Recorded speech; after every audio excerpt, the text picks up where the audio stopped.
En la Radio Canaria, Episodios Insulares, con Paola Llinares.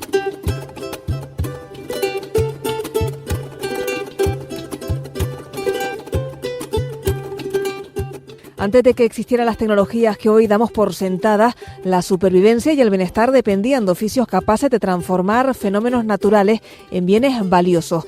En las cumbres canarias, donde el clima marcaba el ritmo de la vida, surgieron profesiones que hoy nos parecen casi inverosímiles, pero que fueron esenciales para el consumo, la salud e incluso el ocio de la sociedad de su tiempo. Uno de estos oficios, hoy desaparecido, guarda una memoria fascinante sobre cómo entendíamos el frío y lo convertíamos en utilidad. Bienvenidas y bienvenidos a Episodios Insulares.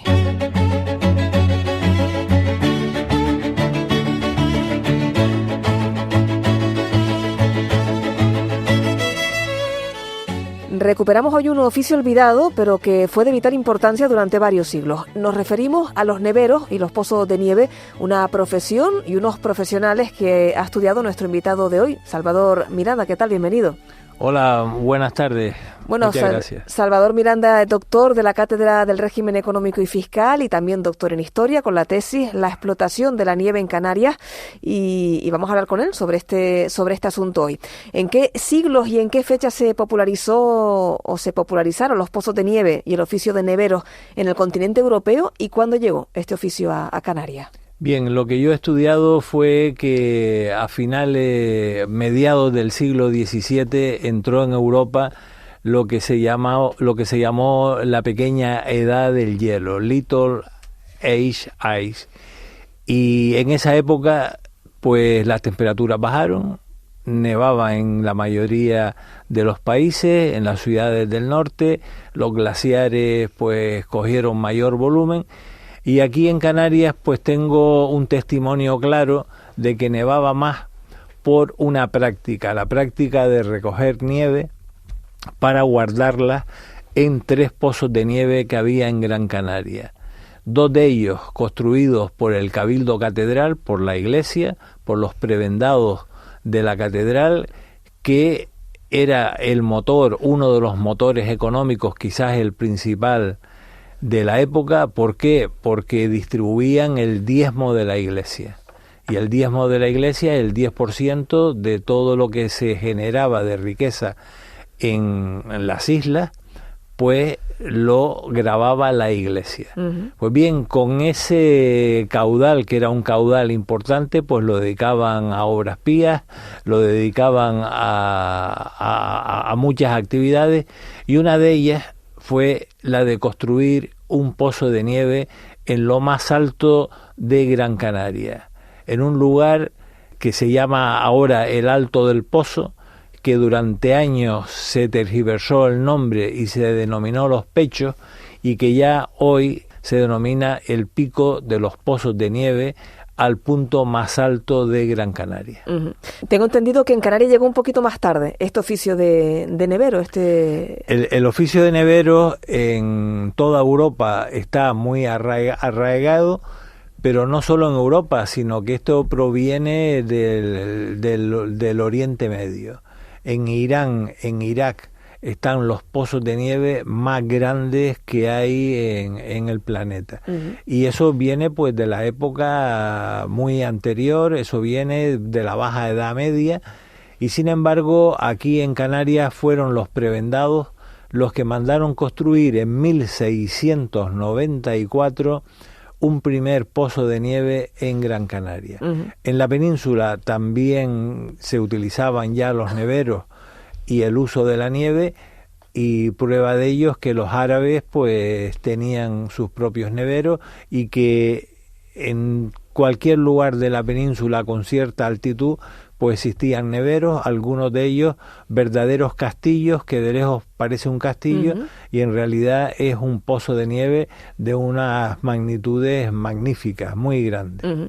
Nos ha hablado ya de Gran Canaria, no sé si fue el primer pozo de nieve que se construyó aquí en Gran Canaria, pero hubo otras islas también donde también hubo pozos de nieve, ¿no? Sí, a mí la curiosidad por la nieve me viene por el topónimo de Gran Canaria, el punto más alto de Gran Canaria, se conocía en la época que yo empecé a estudiar esto por los pechos. Me voy a hacer el trabajo de campo, me voy a la cumbre, hablo con pastores, hablo con lugareños y nadie me supo decir por qué se denominaba los pechos.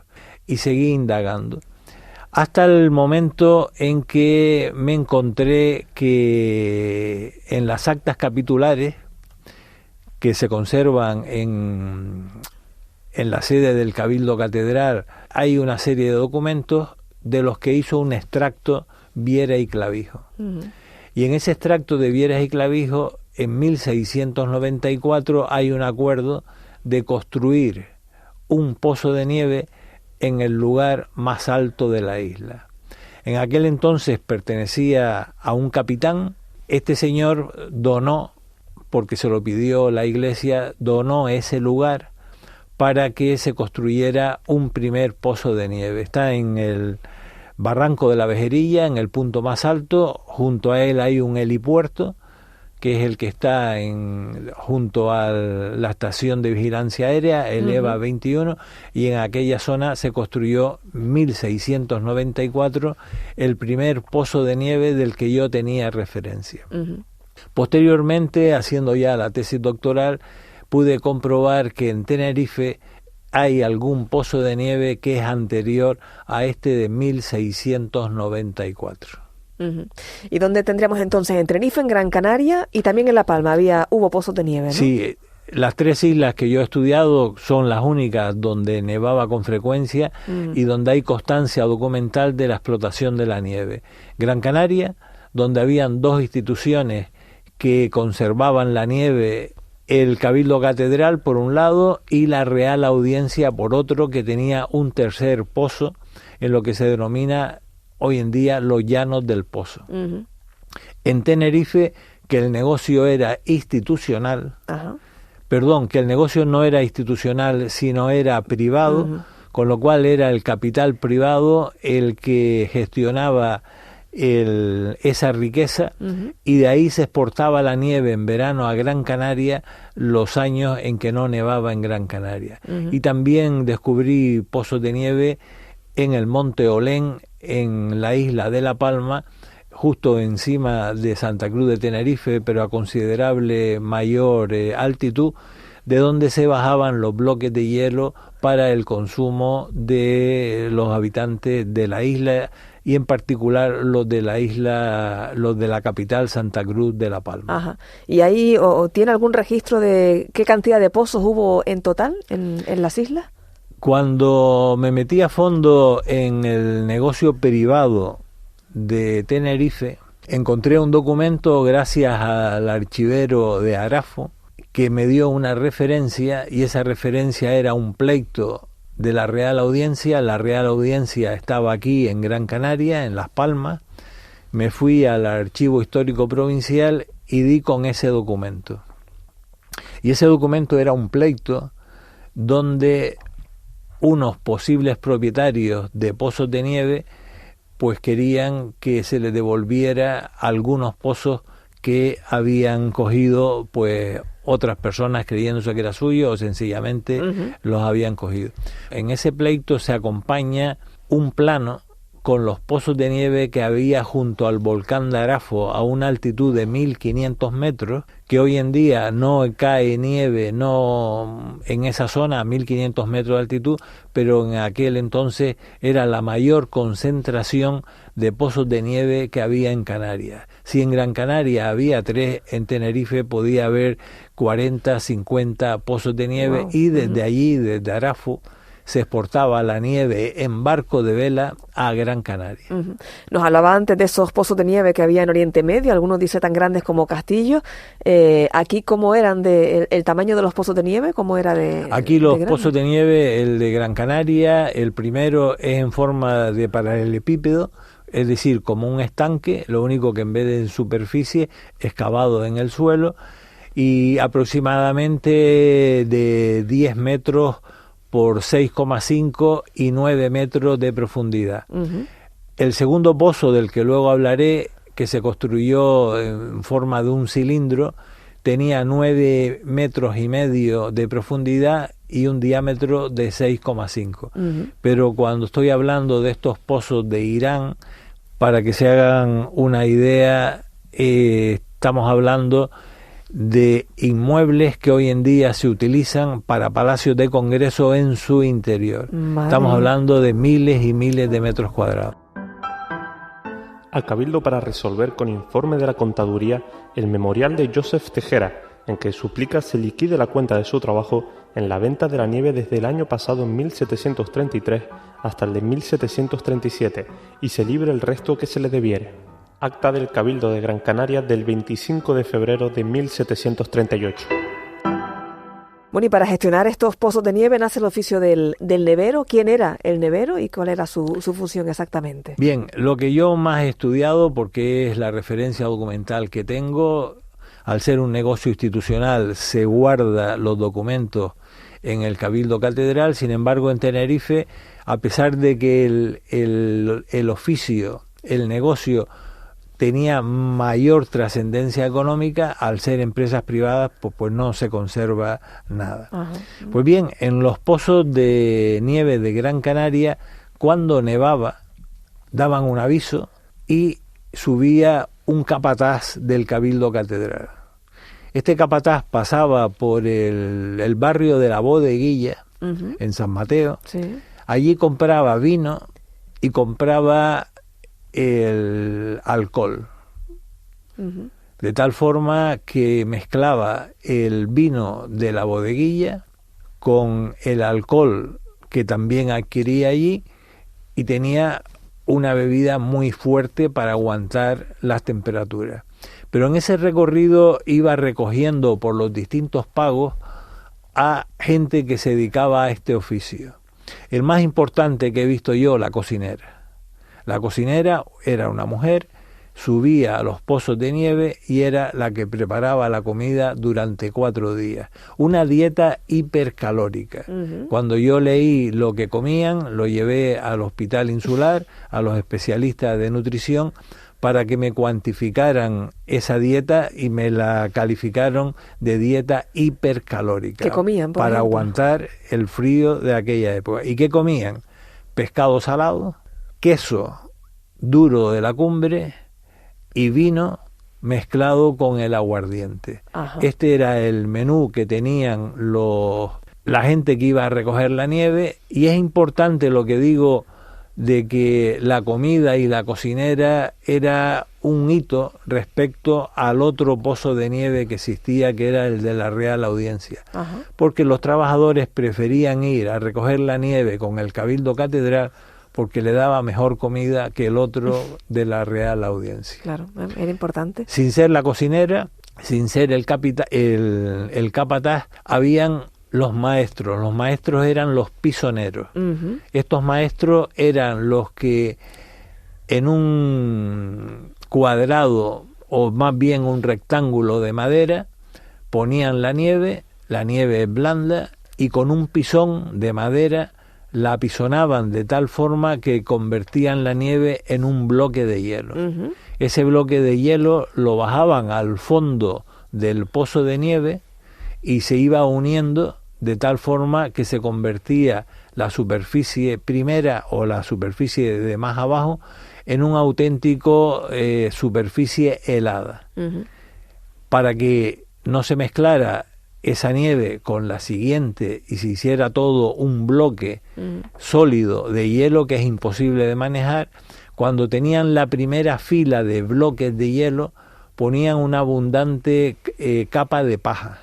La paja la tenían que traer de otra zona y sobre esa se ponía la segunda capa de hielo, y así sucesivamente hasta llegar a la última fila, que era la primera, que cuando se abrían en Corpus, se abrían los pozos, era de donde primero se cogían estos pozos de nieve. Con una variante importante, que el primer pozo de nieve, el de 1694, no tenía techo, sino se enramaba con retamas, con hojas de pino, con todo lo que pudiese, se cerraba el pozo, y ya era, cuando llovía, el agua entraba si el agua entra, pues hay dos enemigos de la nieve, una el sol, el calor, y otra el agua. El agua hace que se derrita el hielo. De tal forma que 5 años después, en 1699, decidieron construir un segundo pozo de nieve de forma cilíndrica que está en paralelo a la valla del EVA 21, donde está el radar de aviación, y ahí el pozo tenía 9,5 metros de profundidad con 6,5 de diámetro, y ese era como una casa con un gran agujero debajo de la casa. Junto a esa casa existía también otra casa más pequeña donde se guardaba la paja, y otra donde se quedaban a dormir los que subían de todos los pagos a recoger y apisonar la nieve. Que ha de asistir personalmente al encierro de la nieve, la cual ha de hacer apisonar muy bien y cuidar de que se haga esto con todo cuidado para que conforme se fuere echando la nieve en el pozo, hágase apisone muy bien, extendiéndola de forma que quede bien apretada, porque en ello consiste su conservación. Acta del Cabildo del 25 de enero de 1701, en el que nombra a Juan Ortiz Salgado como encargado de la recolección. ¿Cuánta gente podía estar en esta especie de cuadrilla? ¿Cuánta gente subía a la cumbre para hacer este trabajo? ¿Y de dónde venían también? Del orden de 17 a 20 personas podían estar 3 días hasta 4 días recogiendo nieve hasta que quedaban colmatados de nieve hasta la punta de arriba, y solía ser enero, febrero, y luego se encetaban, que era la palabra que me encuentro, que es una palabra portuguesa. Se encetaban los pozos en la víspera del Corpus y se empezaba a bajar a la catedral. Ajá.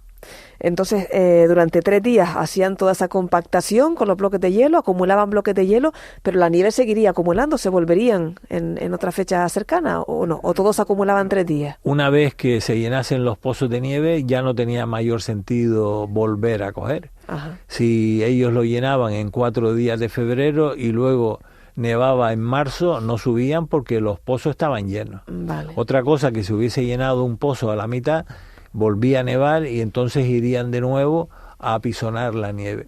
Lo importante es que la nieve que se conserva en el pozo no es la que cae del cielo, sino que se compacta en pisones de madera, se convierte en bloques de hielo, y estos bloques de hielo es lo que se deposita en el interior del pozo. Y al ser una actividad, como vemos, temporal, ¿a qué se dedicaba esta gente el resto del año? Esta gente eran agricultores, ganaderos que vivían en la cumbre, en los pagos de Tejeda, Ayacata, incluso en San Mateo, en la Bodeguilla, y subían arriba a hacer ese trabajo porque ya lo tenían apalabrado con el capataz del Cabildo Catedral. ¿Y todos vivían ahí, en la zona que nos ha dicho, sí, cerca de los pozos? Vivían en los alrededores y vivían de otra cosa. Esto era un dinero adicional que se podían ganar, y la mayoría de ellos pues serían simples agricultores de la zona. ¿Y se pagaba bien esta actividad? ¿Estaban bien remunerados o...? Se pagaba bien dentro de la miseria que suponía el tema, pero a un agricultor que en invierno pues apenas tenía trabajo, pues le venía bien el ganarse unos reales. No eran salarios muy grandes. Lo que sí hago una comparación, que el pisonero ganaba el doble que el trabajador normal. Era el trabajador especializado, el pisonero. Exactamente, el pisonero era el especializado. ¿Y las condiciones de trabajo, supongo que...? Las condiciones duras y frías, sobre todo frías, porque pasarse 4 días en la cumbre, pues es duro. Sí tenían una pequeña casita donde vivían, tenían buena comida y una dieta hipercalórica para poder sobrevivir en el invierno de Gran Canaria, que no es el invierno actual. No obstante, hoy en día alguien sube a la cumbre por la noche y hace muchísimo frío. Bueno, y en la documentación que usted estudia, también vio que se usaron esclavos para esta tarea, ¿no? Bueno, en aquella época estamos en el siglo XVII, donde existía la esclavitud, y la esclavitud era una actividad normal y había esclavos en cualquier orden de No era lo normal que subiesen esclavos arriba, pero indudablemente podría haber algún esclavo que subiese y que no recibiría salario, pero sí recibía el cobijo y la comida exactamente igual que los demás. Bueno, y una vez esas 17-20 personas acababan de preparar toda la nieve, de compactarla y demás, en esos 3 días más o menos que dice usted, ¿qué pasa después? ¿Qué se hace con esta nieve? Bien. ¿Y a dónde se lleva? La nieve está situada en los pozos se conserva nieve, tengo constancia, documentar, duraba hasta 3 años la nieve dentro de los pozos. Ya compactada, ¿no? Ya compactada. Pues bien, en la víspera del Corpus, sobre el 2 de junio, finales de mayo, se bajaban en caballos. Hay que tener en cuenta que en aquella época, caballos en Gran Canaria, poquísimos. Uh-huh. Habían muchos más burros, habían muchos más camellos y había muchas más mulas que caballos. Sin embargo, en la documentación lo que encontré era que se bajaba con caballos, posiblemente porque eran más seguros, eran más fiables y como es una distancia de 25 o 30 kilómetros desde el pozo de nieve hasta la catedral, pues era más fiable y más rápido. Uh-huh. Con un arriero. Y en el serón iban 2 bloques grandes de hielo, uno a la derecha y otro a la izquierda, de 80 libras, prácticamente 40 kilos cada uno, que tenían que llegar con ese peso a la nevería de la catedral, porque era el contrato que tenían con los arrieros. Uh-huh. ¿Qué hacían los arrieros? Se cubrían en salud, ya sabían la merma, lo que se iba a derretir durante el trayecto y cortaban los bloques de hielo con mayor volumen, con mayor peso. Uh-huh. Los metían en los serones, los tapaban con paja y con manta y echaban a correr por el barranco de la Vejerilla, por el Saucillo, los Altos de San Mateo, Santa Brígida, hasta llegar a Las Palmas de Gran Canaria. ¿Cuánto tardaban más o menos?